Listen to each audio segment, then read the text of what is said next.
oggi sto parlando contro di me. Il silenzio sapiente. Io invece come mestiere ho solo parlare. Bene, noi affronteremo uno dei tanti capitoli che tratta questo argomento. E fra i tanti ho scelto questo qui perché questo capitolo, il 20, a differenza degli altri, è leggermente più vario, quindi ci stuferà di meno. Se noi esaminiamo questo testo a livello di stile, ci accorgiamo che è suddivisibile in diverse unità. Proviamo infatti a dare un'occhiata non tanto a quanto ho scritto alla linea 15-20 dove trovate il prodotto finito, quanto piuttosto se noi diamo un'occhiatina al testo greco. Se andiamo alla linea 23, ci accorgiamo che in questi 8 versetti domina un'espressione, estin siopon, alla linea 2, alla linea 07, alla linea 09, alla linea 10, e questo siopon, siopao, tacere, sarebbe l'anthropos, l'uomo saggio. Se girate pagina, andiamo alla linea 87, notate invece che questa sezione è in qualche maniera caratterizzata da una costruzione estin euodia, estin eurema, estin dosis, estin elaptosis, estin os, estin agorazzo. C'è una costruzione ben precisa che si ripete e la si trova solo in questi versetti. Se fate ancora un'altra piccola fatica, andiamo alla linea 106, qui troviamo una leggera elaborazione sull'uomo stupido, perché parte alla linea 01 con osso fos il saggio, ma poi alla linea 03, versetto 14, comincia a parlare di questo afronos e va giù per tutto il testo. Successivamente abbiamo il grosso tema della vergogna, tradotto in italiano con rispetto umano, non capisco il perché, ma ad ogni modo il traduttore ha preferito così, e così sia. Mentre alla linea 120 c'è un pezzettino dedicato al nostro amico bugiardo pseudo. La parte finale invece torna un'altra volta l'uomo saggio o sophos, che in qualche maniera apre anche alla linea 106 e crea in qualche modo una specie di inclusione, per cui noi avremo in questo capitolo 20 2 brani indipendenti, uno sul silenzio e uno sul valore degli opposti, e poi abbiamo questi 4 brani che sono praticamente inclusi da questo osso-pos, linea 106-01, linea 126-01. Come notate dunque il testo non è omogeneo, è un testo complesso dove noi troviamo almeno 6 schede di lezione di questo signor Siracide, il quale, come vi dicevo nella prima lezione, non è stato molto garbato con i posteri, perché ha preso le sue schede, li ha schiaffate una dietro l'altra, più o meno tematicamente consonanti, e ce le ha tramandate così, senza nessun tipo di elaborazione. Bene, detto questo, partiamo subito. Noi avremo dunque questi brani, questi 6 brani, dove troveremo il valore del silenzio e il valore degli opposti. Sono 2 brani molto legati tra di loro, ed è interessante che ci sia questo silenzio legato agli opposti, perché nella vita molto spesso noi diamo delle valutazioni ben precise su certe cose, poi la storia ci insegna, perché la storia quando vuole ci bastona parecchio, ci insegna che certe sicumere, certe affermazioni che noi spariamo come fossero affermazioni di principio, di fronte alla fantasia della vita, queste affermazioni di principio cominciano a perdere la loro forza, la loro assolutezza. Per questo motivo probabilmente il Siracide dice forse è meglio tacere di fronte a certe cose senza fare i sapientini.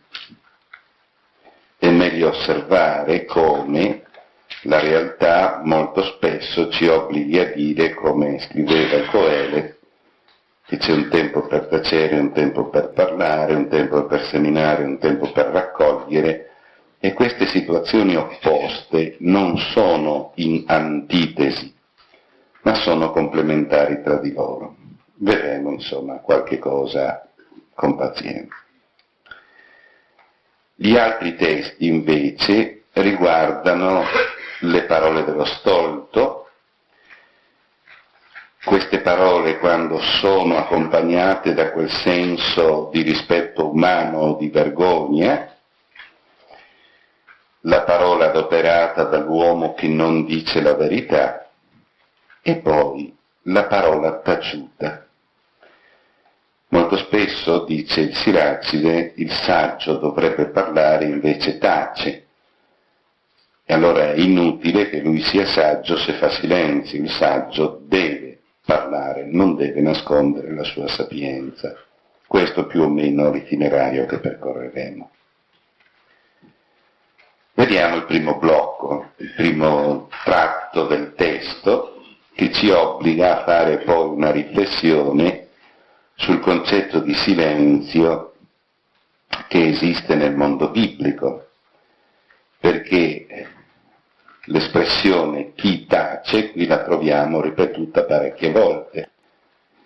Allora è giusto che noi ascoltiamo il Siracide e poi ci chiediamo: il mondo culturale del Siracide cosa pensasse del silenzio se il Siracide scrive in questo modo.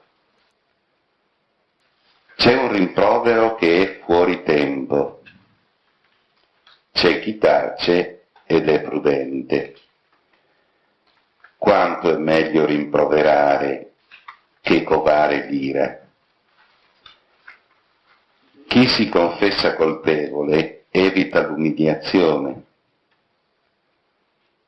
Un eunuco che vuol deflorare una ragazza, così chi vuole rendere giustizia con la violenza. C'è chi tace ed è ritenuto saggio, e c'è chi è odiato per la sua loquacità. C'è chi tace perché non sa che cosa rispondere, e c'è chi tace perché conosce il momento propizio. L'uomo saggio sta zitto fino al momento opportuno. Il milantatore e lo stolto trascurano quel momento opportuno. Chi abbonda nel parlare, mea culpa, si renderà abominevole. Chi vuole assolutamente imporsi sarà odiato. Bello? Allora proviamo a vedere come si articola il testo. Guardate il testo greco fotografatelo, non occorre conoscere greco per il momento. Se voi notate, la linea 02 viene dato il tema chi tace, extinsio pon. E invece l'argomentazione vera e propria la troviamo dalla linea 07 al 15. Potremmo dire che dalla linea 01-06 c'è una specie di titolo e di preambolo, poi c'è un tentativo di svolgimento del tema. Cosa dice nel testo, nel titolo e nel preambolo? Il nostro autore dice così, che molto spesso noi adoperiamo la parola non per insegnare. Quando siamo chiamati a parlare con i bambini, molto spesso noi attiviamo questo atteggiamento in cui la ricchezza nostra cerchiamo di trasmetterla a questa giovane creatura. Ma il dialogo tra adulti purtroppo difficilmente avviene sul positivo. Se noi esaminiamo il nostro modo di parlare, molto spesso è sempre sul negativo, la critica, Dio non voglia la calunnia, il pettegolezzo. Parlare positivo oggi è difficile e lui racchiude questa forma non positiva di parlare, che è di solito il dialogo tra gli adulti, certamente non il dialogo professionale quando si parla di affari, non certo quando si parla di cultura, ma quando ci si incontra da persona a persona, purtroppo il nostro linguaggio è molto più scivolato verso il negativo che sul positivo. E lui, un po' ridacchiando, un pochettino amareggiato, dice: guardate che c'è questo rimprovero dietro la parola dunque elenkos. Lui racchiude questo modo negativo di parlare, dice: guardate che è fuori tempo, non ha il tempo esatto. Certamente c'è bisogno anche del linguaggio negativo nella nostra vita, ma non può essere quel linguaggio che copre la totalità del nostro tempo di dialogo. Non può. Allora lui dice: c'è dunque un rimprovero che è fuori tempo, ma c'è anche un silenzio che è prudente. Piuttosto che parlare male, dice: taci. Teniamo presente che quando lui fa questa affermazione, senz'altro qualche suo studente deve avergli fatto un'obiezione. E se voi notate la risposta all'obiezione: ma allora dobbiamo tacere anche di fronte a un'ingiustizia? Perché di fronte a un'ingiustizia non si può parlare positivamente. E allora lui fa un'affermazione che sembra contraddire ciò che ha appena detto, proprio per rispondere a questo suo studentino che può avergli fatto questa obiezione, e lui risponde: quanto è meglio rimproverare che covare l'ira. Cioè, quanto è meglio parlare male piuttosto che tenere dentro un inferno. E allora ci troviamo di fronte a una specie di opposto. Parlare male non va bene, ma piuttosto che avere un inferno dentro di noi, è meglio parlare male. Che cosa si nasconde dietro a questa logica apparentemente contraddittoria? Si nasconde già il bisogno che lui affronterà nel testo successivo, quando parlerà del valore degli opposti. Anche in questo caso lui manda un messaggio molto forte ai suoi studenti, dice: nessun principio è un assoluto. Prima vi ho detto che la parola negativa non va bene, ma esiste un momento in cui la parola negativa è giusto che esista. Quando è giusto che esista? Quando, se tu non parli, anche in maniera negativa, dentro di te si crea questa ira, questo thymos, simuthai, Naturalmente che cosa si intende per ira nel linguaggio del Siracide? Noi diciamo sei iroso, sono affari tuoi, impara ad autogovernarti. Non è questo il criterio per giudicare questo concetto nel Siracide. Lui parla di ira quando noi, per esempio, possiamo parlare di indignazione, quando noi parliamo di rabbia, quando noi diciamo risentimento. Sono tutti vocaboli nostri che stanno dentro all'area semantica della sua parola ira. Traduciamo allora in termini ancora più comprensibili. Lui dice: non parliamo in forma negativa, mai se ci è possibile, tranne in quelle situazioni dove tenere dentro di noi certi sentimenti ci sporcano dentro. Tenere dentro il risentimento sporca il nostro dialogo con la persona. Se noi siamo risentiti verso questa persona e non gli diciamo il perché siamo risentiti, ma tacciamo, facciamo finta che non sia successo niente, involontariamente noi avveleniamo di risentimento tutto il discorso, tutte le parole che noi adoperiamo con questa persona, perché i sentimenti non si nascondono, escono fuori. Non pensiamo di essere attori così bravi da poter dissimulare il nostro mondo interiore. Prima o dopo, adoperando un verbo universitario, ci freghiamo con le nostre mani. Ricordiamoci sempre che quando uno parla, fa, anche se non vuole, sempre tre cose. Trasmette un'informazione, svela se stesso e costringe l'altro a prendere una decisione.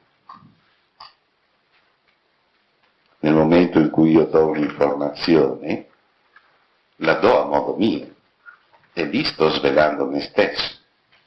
Se io fossi arrabbiato o se io fossi, che so io, reduce da uno scontro con il mio vescovo, non è vero? O se avessi qualche dispiacere, si vedrebbe subito. Magari io riesco a tener duro 10 minuti, un quarto d'ora, posso benissimo dissimulare ciò che ho dentro, ma prima o dopo l'aggettivo, l'espressione triste, che so io, la frase velenosa, manifesta ciò che ho nel cuore. È interessante se voi registrate i discorsi dei politici e poi fate l'esame linguistico, non occorre fare tanto, vi accorgete dove mentono e sanno di mentire. Vi accorgete. Ma dovete ascoltarne un pochi, vederne un pochi. In America lo fanno, non so se lo fanno in Italia, ma nei grandi istituti di linguistica registrano tutto e poi esaminano e poi con la matita rossa dicono qui, qui, qui. La parola è tremenda, perché la parola non può assolutamente essere contaminata. Se abbiamo qualche antenna leggermente acuta, ci si accorge subito. Ci si accorge della validità o non validità dell'informazione, ci si accorge se la persona è in uno stato d'animo X o uno stato d'animo Y.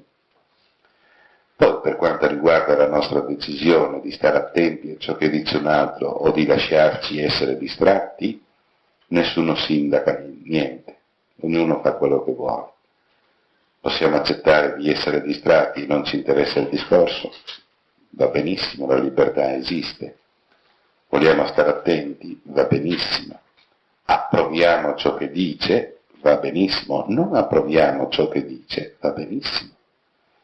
L'esercizio della verità nella nostra decisione non deve essere mai assolutamente ottenebrato da niente. Mentre invece quando noi siamo di fronte a una persona che noi pensiamo valga più di noi, siamo in ginocchio. E l'Abbé Pierre diceva, stupido, gli altri saranno sempre più alti di te se tu resti in ginocchio. Alzati in piedi e vedrai che saranno alla tua stessa altezza. Sì o sì? Bene, dunque, dice il nostro amico Siracide, meglio rimproverare che covare sentimenti negativi. Sì, quando dentro di te nascono certi sentimenti, esprimili subito. Non occorre essere violenti nell'esprimere, anche se i sentimenti sono tali. Si può trovare sempre il modo di esplicitare ciò che si sente senza devastare le persone che ci stanno attorno, perché potrebbe darsi che il sentimento che noi percepiamo dentro di noi sia un sentimento che è nato da un equivoco, ossia probabilmente uno di quei sentimenti saprofiti che noi abbiamo chissà da quando e che magari per una stupidaggine entrano in contatto con il discorso che stiamo facendo con la persona che abbiamo davanti, nasce questo sentimento, ma che non ha niente a che fare con la persona che ci parla, ma è un'antica nostra ferita che si manifesta in quel momento perché magari è venuta fuori una parola o è venuto fuori un argomento che in passato ci aveva già creato problemi. E quindi il parlare negativo è corretto quando noi lo adoperiamo in funzione del chiarimento. Uno si sente offeso e dice: guarda, quella parola lì è entrata dentro di me e io mi sento offeso. Cosa hai voluto dire con quella parola? E concedi all'altra persona la possibilità di chiarire, perché potrebbe darsi che l'altra persona non avesse avuto nessun motivo e nessuna voglia e nessuna intenzione di offenderti, ma voleva semplicemente manifestare un suo pensiero a prescindere da te, non ritenerti troppo importante. Noi ci offendiamo quando ci riteniamo troppo importanti. E allora prendiamo tutto ciò che l'altro dice come se fosse diretto esclusivamente alla nostra persona. Quando ascolto certe persone imparo a espropriarmi della mia personalità, perché chi mi parla non ce l'ha con me, ce l'ha col prete. Se al posto mio ci fosse stato un altro prete, se la sarebbe presa lo stesso.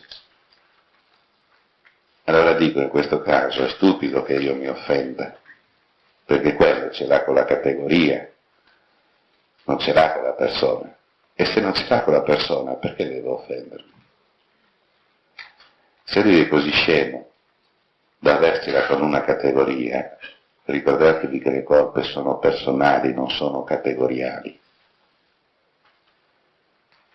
Se un controllore del treno è stupido ed è maleducato, non posso pensare che siano stupidi e maleducati tutti i controllori del treno. Dico, quello lì è così. Ma un altro non merita che io gli appioppi uno schema che ho appioppato il suo collega, perché saggezza vuole che ogni persona, prima di ogni altra cosa, sia persona, cioè individuo razionale. È dal VI secolo avanti Cristo che noi abbiamo abbandonato, già a cominciare dall'Oriente, il concetto di personalità corporativa. mentre invece disgraziatamente ce la portiamo avanti. Per cui ogni persona che appartiene a una certa categoria della quale un esemplare ci ha fatto del male, noi prendiamo la categoria e la bocciamo in blocco.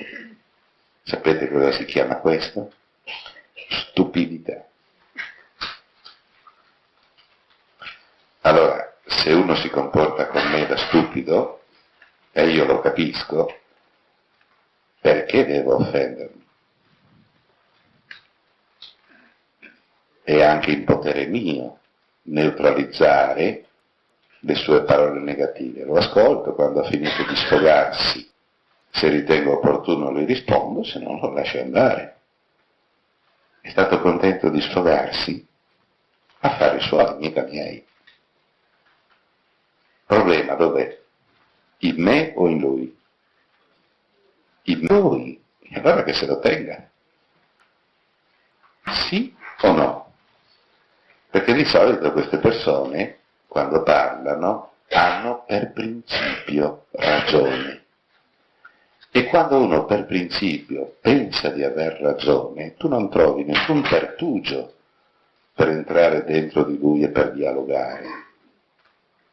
E allora lasci stare che se ne vada con la sua convinzione. Che fai? Ti arrabbi. Se ti arrabbi confermi quello che ha detto.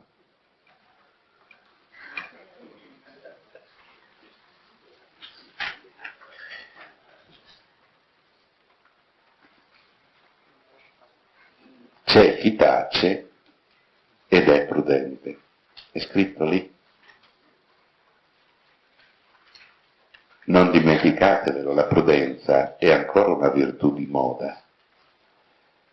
Ma si è prudenti quando si è disposti anche a perdere. Mentre invece non so quale tipo di educazione tutti abbiamo ricevuto, per cui comunque a qualunque costo dobbiamo vincere. Ma chi l'ha detto?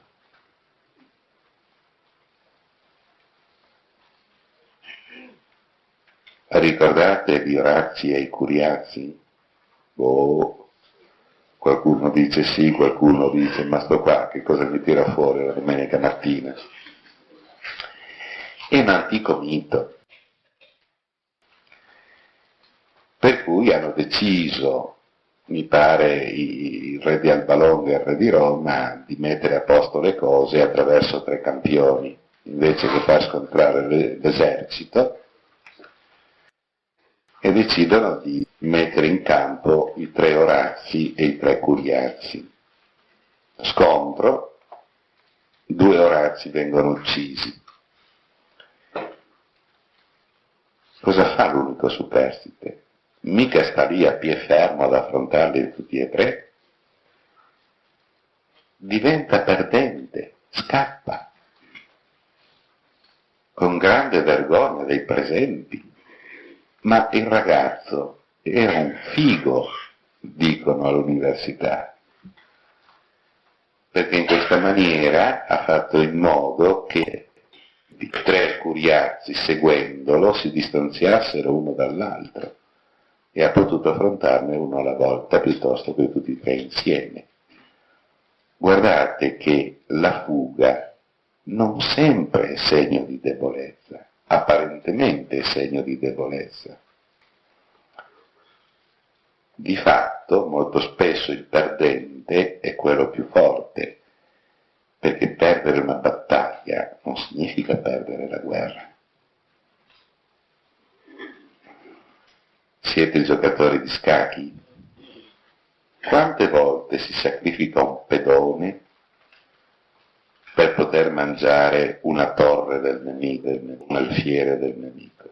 Cioè sacrifichiamo qualche cosa per poter ottenere di più. Non abbiate paura di perdere. Sappiate però quando perdere, perché se non sapete quando perdere, non siete sapienti, ma siete